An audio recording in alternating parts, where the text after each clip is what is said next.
খুব মজা করে দুটি বিড়াল অনেক মাছ ধরে।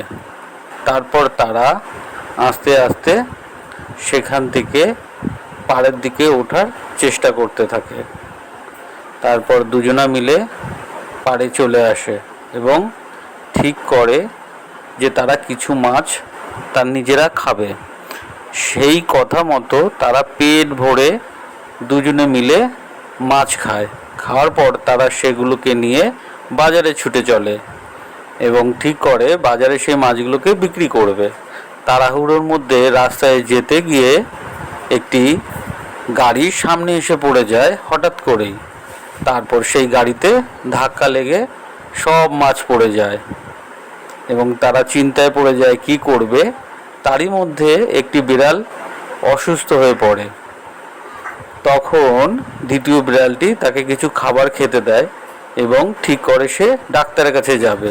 তারপর সে ছুটে চলে অ্যাম্বুলেন্স আনার জন্য এবং খুব দ্রুত সে অ্যাম্বুলেন্স নিয়ে আসে এবং সেই অ্যাম্বুলেন্সে করে ডাক্তারের কাছে চলে যায় তারা।